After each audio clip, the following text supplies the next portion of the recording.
It's me Priya Hariprasad. Welcome to my channel.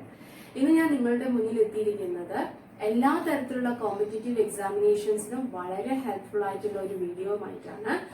അതിനു മുൻപായിട്ട് എന്റെ പ്രീവിയസ് വീഡിയോസ് ആയിട്ടുള്ള ഫോറിൻ വേർഡ്സിന്റെയും ഫ്രേസൽ വെർബ്സിന്റെയും വീഡിയോസ് കാണാത്തവർ ഒന്ന് കാണാം, ഫ്രണ്ട്സിന് വേണ്ടി സജസ്റ്റ് ചെയ്യുക. ഇതുവരെയും എന്റെ ചാനൽ സബ്സ്ക്രൈബ് ചെയ്യാത്തവരൊന്ന് സബ്സ്ക്രൈബ് ചെയ്യുക. ഓക്കെ, ബെൽ ബട്ടണും കൂടെ പ്രസ് ചെയ്യാം. ഓക്കെ, ഈ ഐഡിയംസ് എന്ന് പറയുന്നത് എക്സാമിനേഷൻസിന് PSC എക്സാമിന് ട്രൈ ചെയ്യുന്നവർക്ക് മാത്രമല്ല, നമുക്ക് ഇംഗ്ലീഷ് പഠിക്കാൻ ആഗ്രഹമുള്ളവർക്കും കൂടി ഇത് ഫോളോ ചെയ്യാം. ഓക്കെ, അതുകൊണ്ട് തന്നെ come let's learn together. Okay, ഇന്നത്തെ ക്ലാസ്സിലേക്ക് കടക്കാം. ആദ്യത്തെ an arm and a leg, an arm and a leg. Very expensive, വളരെ ചിലവേറിയത് എന്നാണ് അർത്ഥം വരുന്ന ഒരു കാര്യം. അതിനെ സൂചിപ്പിക്കാനായിട്ട് ഉപയോഗിക്കുന്ന ഐഡിയമാണ് an arm and a leg. Okay, second one, a slap on the wrist, a slap on the wrist, a very mild punishment, വളരെ ചെറുതായിട്ടുള്ള ഒരു പണിഷ്മെന്റ്, അതിനെ കുറിക്കുന്നതിന് ഉപയോഗിക്കുന്ന ഐഡിയമാണ് a slap on the wrist. Third one, a doubting Thomas, one who does not believe anything without evidence, അതായത് ചില ആൾക്കാരുണ്ട്, അവർക്ക് ഏത് കാര്യങ്ങൾ വിശ്വസിക്കണമെങ്കിലും തെളിവ് വേണം. തെളിവില്ലാതെ ഒരു കാര്യവും വിശ്വസിക്കില്ല. അങ്ങനെയുള്ളവരെയാണ് നമ്മൾ എന്തെന്ന് പറയുന്നത്, ഡൗട്ടിംഗ് തോമസ് എന്ന് പറയുന്നത്. Okay, fourth one, add fuel to fire, to worsen a situation, ഒരു സന്ദർഭത്തെ വഷളാക്കുക. അല്ലെ, പച്ച മലയാളത്തിൽ പറയുകയാണെങ്കിൽ എരിതീയിൽ എണ്ണ ഒഴിക്കുക, അതാണ് add fuel to fire. Fifth one, a stone's throw, at a short distance, വളരെ ചെറിയ ഒരു ദൂരം. അതിനെ കുറിക്കാനായിട്ട് നമ്മളിപ്പോ ഒരു കല്ലെടുത്തെറിയുമ്പോൾ എത്ര ദൂരം പോകും, ഒരു ലിമിറ്റ് ഉണ്ട് അല്ലെ. അപ്പൊ അതിനെ കുറിക്കാൻ, ചെറിയൊരു ദൂരത്തെ കുറിക്കാനായിട്ട് ഉപയോഗിക്കുന്ന ഐഡിയമാണ് ഏത്, a stone's throw എന്ന് പറയുന്നത്. Okay, sixth one, a bolt from the blue, an unexpected incident, വളരെ എന്താ പറയാ, പ്രതീക്ഷിക്കാതെ അപ്രതീക്ഷിതമായിട്ട് നടക്കുന്ന ഒരു സംഭവം, അതിനെ കുറിക്കാനായിട്ട് ഉപയോഗിക്കുന്ന ഐഡിയമാണ് a bolt from the blue. Seventh one, at the 11th hour, അതായത് at the last moment, അവസാന നിമിഷത്തിൽ, നമ്മൾ പറയാറില്ല അവസാന നിമിഷത്തിൽ, അപ്പൊ അത് കുറിക്കാനായിട്ട് ഉപയോഗിക്കുന്നതാണ് at the 11th hour. Against the clock, as fast as possible, before a deadline, അതായത് വളരെ എളുപ്പത്തിൽ, വളരെ സ്പീഡിൽ കാര്യങ്ങൾ ചെയ്തു തീർക്കുക. അപ്പൊ നമുക്ക് ഒരു കാര്യം ചെയ്യാൻ ഒരു നിശ്ചിത സമയം ഉണ്ടാവും, ഒരു ഡെഡ് ലൈൻ ഉണ്ടാവും. അപ്പൊ അതിനേക്കാൾ മുൻപ് തന്നെ കാര്യങ്ങൾ ചെയ്തു തീർക്കുന്നതിനാണ് നമ്മൾ എന്തെന്ന് പറയാ, against the clock എന്ന് പറയുക. Ninth one, at sixes and sevens. Please note that it's a previous question also, ഒരുപാട് തവണ ചോദിച്ചിട്ടുണ്ട്. ഓക്കെ, in utter disorder, അങ്ങേയറ്റം ഡിസോർഡർ ആയിട്ട് കിടക്കുന്ന കാര്യങ്ങൾ, അതിനെ സൂചിപ്പിക്കാനാണ് നമ്മൾ എന്ത് പറയുന്നത്, at sixes and sevens എന്ന് പറയുന്നത്. Then 10th one, a wolf in sheep's clothing, നമുക്ക് ഫെമിലിയർ ആയിട്ടുള്ള ഒരു ഐഡിയം തന്നെയാണ്. A person who cannot be trusted, അതായത് നമുക്ക് വിശ്വസിക്കാൻ പറ്റാത്ത ഒരാൾ. മലയാളത്തിൽ പറയുകയാണെങ്കിൽ, പച്ച മലയാളത്തിൽ പറയുകയാണെങ്കിൽ ആട്ടിൻ തോലിട്ട ചെന്നായ്. ഐഡിയംസ് നിങ്ങൾക്ക് മനസ്സിലായെന്ന് കരുതുന്നു. നമുക്ക് 11ാമത്തേലേക്ക് കടക്കാം. Okay, a chip on your shoulder, being upset for something that had happened in the past, അതായത് കഴിഞ്ഞ കാലങ്ങളിൽ സംഭവിച്ച ഏതെങ്കിലും സംഭവം, കാര്യങ്ങളെ കുറിച്ച് ആലോചിച്ച് നമ്മൾ അപ്സെറ്റ് ആവുക, അതാണ് എന്ന് പറയുന്നത് a chip on your shoulder. Okay, 12th one, an axe to grind, to have dispute with someone, ആരെങ്കിലുമായിട്ട് നമ്മൾ എന്തിലാവുക, വഴക്കിലാവുക. ഓക്കെ, വഴക്കുണ്ടാവുന്നില്ലേ, അപ്പൊ അതിനെയാണ് നമ്മൾ എന്ന് പറയുന്നത് an axe to grind എന്ന് പറയുന്നത്. Okay, all Greek to me, something which cannot be understood, അതായത് നമുക്ക് ഒട്ടും മനസ്സിലാക്കാൻ പറ്റാത്ത ഒരു കാര്യം, അതിനാണ് നമ്മൾ എന്തെന്ന് പറയുന്നത് all Greek to me എന്ന് പറയുന്നത്.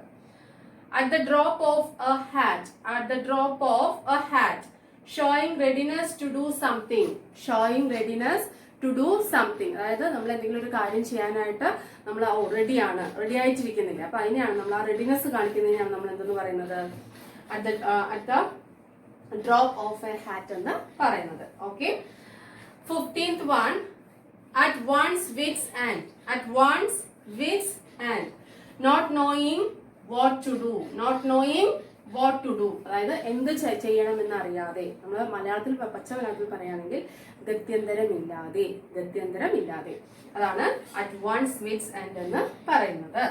Okay, 16th one, baker's dozen, baker's dozen, 13. Baker's dozen എന്ന് പറഞ്ഞാൽ 13 ആണ്. നോർമലി ഒരു 1 ഡസൺ എന്ന് പറഞ്ഞാൽ 12 ആണ്. ബേക്കേഴ്സ് ഡസൻ എന്ന് പറഞ്ഞാൽ എന്താണത്?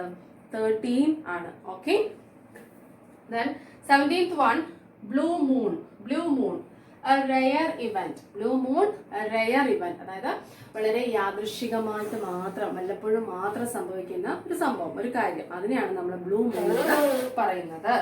Okay, bite your tongue, bite your tongue, to avoid talking, bite your tongue, to avoid talking. അതായത് നമ്മൾ പറയില്ല, ചില ആൾക്കാർ സംസാരിച്ചുകൊണ്ടേയിരിക്കുമ്പം ശരിയായ രീതിയിൽ അല്ലെങ്കിൽ നമ്മൾ പറയും ബൈറ്റ് യുവർ ടങ് എന്ന് പറയാറില്ലേ, അപ്പം ആ സംസാരം അവോയ്ഡ് ചെയ്യാൻ വേണ്ടിയിട്ട് പറയുന്നതാണ്. ഓക്കെ, അതാണ് bite your talk, avoid talking.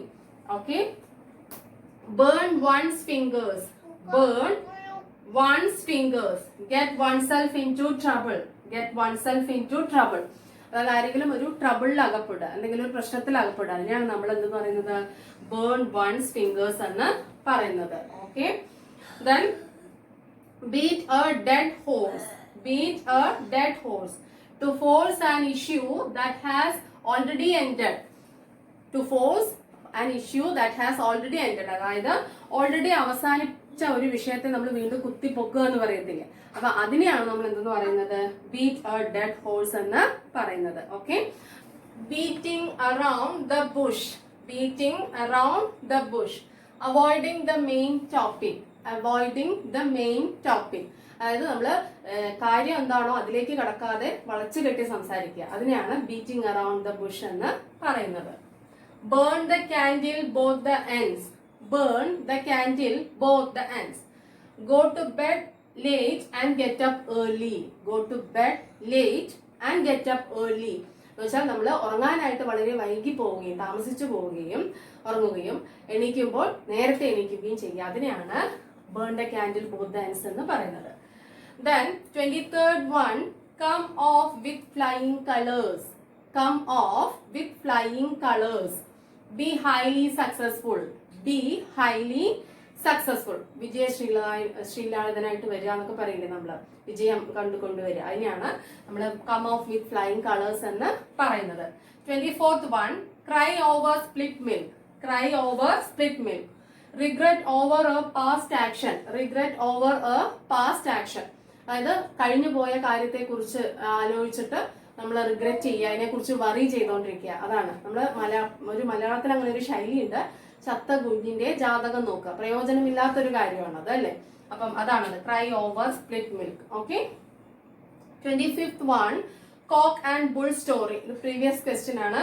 cock and bull story, an unbelievable tale, an unbelievable tale, tale പറഞ്ഞാൽ സ്റ്റോറി, കഥ എന്നാണ് അർത്ഥം, അല്ലെ? അപ്പൊ ഒരിക്കലും വിശ്വസിക്കാൻ പറ്റാത്ത ഒരു സ്റ്റോറി, അതിനെയാണ് കോക്ക് ആൻഡ് ബുൾ സ്റ്റോറി എന്ന് പറയുന്നത്.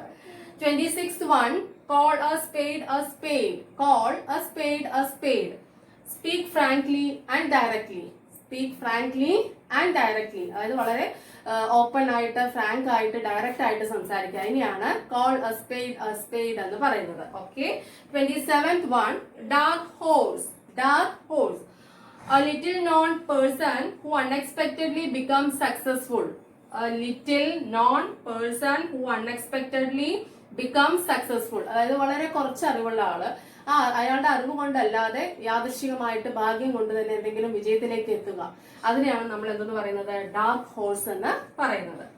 28th one, eat humble pie, eat humble pie, to become humble after an ill luck, to become humble after an ill luck, നമുക്ക് എന്തെങ്കിലും ഒരു നിർഭാഗ്യം, നമുക്ക് എന്തെങ്കിലും ഒരു വിഷമം നമ്മുടെ ജീവിതത്തിൽ സംഭവിച്ചു, അതിനുശേഷം നമ്മൾ ഭയങ്കര ഹംബിൾ ആവുകയാണ്.